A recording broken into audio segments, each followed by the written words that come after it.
How's it going, everyone, and welcome back to the channel. This is Ali Taraftar here at Credit Pro Source, and today we're going to reveal something for helping you with your utilization. Essentially, is the 30% utilization rule the golden rule to follow, or are there alternatives that we should leverage in order to boost our scores and maintain a healthy AAA credit rating? Let's figure that out together. So you've heard it everywhere before. Keep your credit utilization under 30%. People in financial blogs, Reddit, and even bank advisors repeat it like it's gospel. But here's the truth. 30% isn't really a goal. It's the maximum threshold before any type of serious score issues start to happen. For example, people averaging 25 to 30% of their utilization are leaving 20 to 50 points on the table. And the real sweet spot's under 10%, and ideally around 7%. So there's a very simple formula for credit utilization. It's the total number of cards or balances that you're carrying divided by the total number of limits you have multiplied by 100. For example, if you have $2,000 of balances across all of your credit cards and the limit on all of them combined is about $10,000, your utilization is essentially at 20%. And according to FICO and Vantage score, utilization is essentially 30% of your credit score, which makes it the second largest credit scoring position compared to payment history, which is 35% of your credit score. And it's calculated pre-card and across all of your cards in your portfolio. Now, here's why lenders obsess over utilization ratios. High utilization essentially signals stress and financial capability issues. For example, someone using 80% of their utilization makes someone look desperate, like they're a small emergency away from total default. Whereas low utilization, which is around 10%, signals that you have credit available but don't need it, demonstrating financial stability and self-control. It's essentially the credit equivalent of having money in the bank but not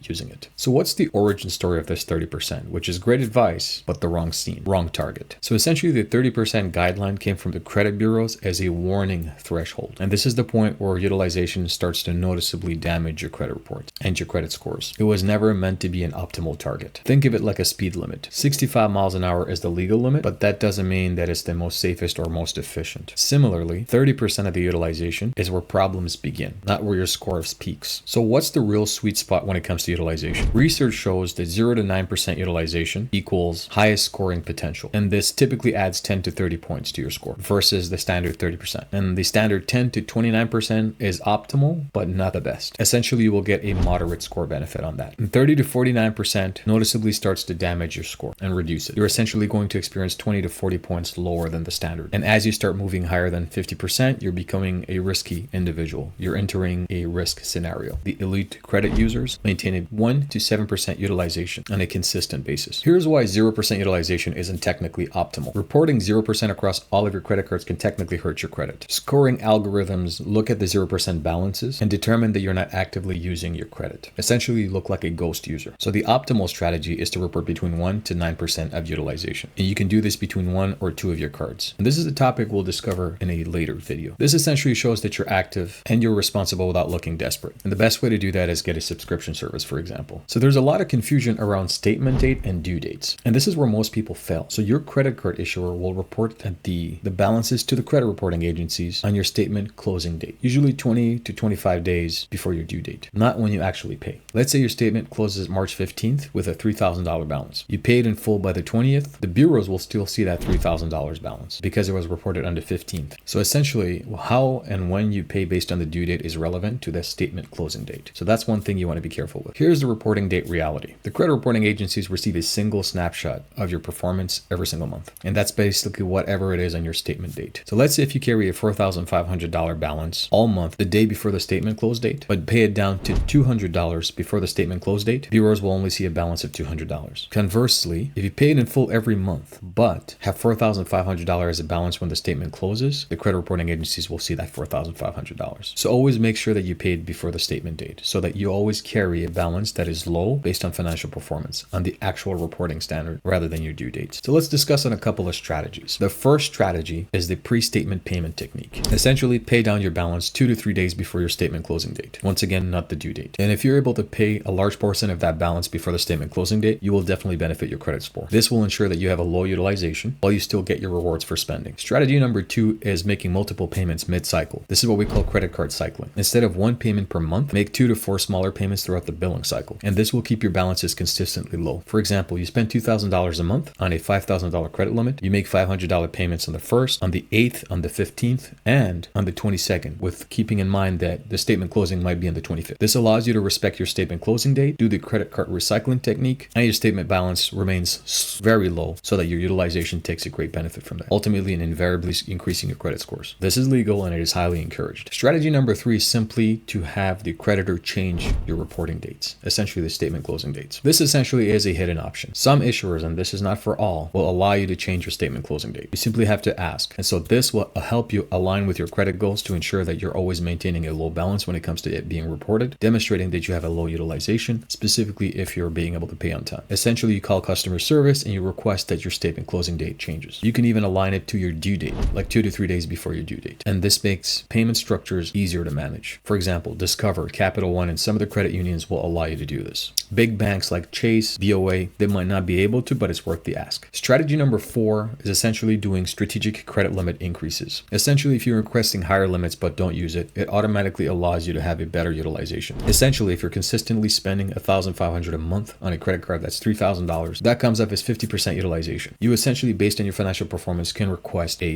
increase to, let's say, $6,000. Now, based on your regular activities at $1,500 a month, you will be at only 25% utilization. And eventually, after continuous ongoing payments and financial reporting, after a few months, you can request that $6,000 to increase to $10,000, which will allow it to become a 15% utilization. Some of these companies like Discover and Amex will do soft pulls to help you with that, and some others will require a hard pull, which is a hard inquiry, such as Chase. However, always ask first, especially if you have a solid banking relationship with the credit card company. Strategy number 5 is the all-card utilization versus the per-card utilization. So essentially, FICO calculates based on all of your cards combined as well as individual accounts. Essentially, having one card at 80% and the rest really good could still hurt your credit score. The optimal strategy is obviously to spread your balances across all of your credit cards, specifically keeping them way below the 30%. And so this way you have a good financial strategy to recycle your balances and remember the statement strategy so that you can keep your utilization as low as possible to maintain a pretty solid and adequate credit score. The other strategy is that I recommend is to continuously and regularly monitor your credit. In addition to that, track your payments weekly and your reporting dates weekly. Find your exact closing date and your statement dates on your credit card company. Contact customer service if you have to. Put calendar reminders to help yourself to avoid any specific type of hiccups. And then regularly and weekly check your credit statement dates and make sure that your balances are aligned and that you're doing the credit card cycling technique to make at least multiple smaller payments towards the balance every single month, ultimately right before the statement closing date. And I want to end on this final note. Don't go for over optimization. Don't lose sleep over 5 small points. Yes, optimizing from taking it from 25 to 30% utilization is amazing and it might get you 15 to 25 points. But if it requires to have tremendous financial pressure on yourself to be able to achieve those goals, don't stress on it. Remember, the goal is to create optimal credit profiles over time. Exercise a couple of these techniques at a time to make sure that you have the best available credit boosts and keep doing the best thing you possibly can. Once again, thank you for listening. If you haven't joined, we have a free community that we teach about credit on the school platform. We're doing weekly Q&A calls. I would love for you to join us there and I hope to see you guys on the next video. Stay tuned.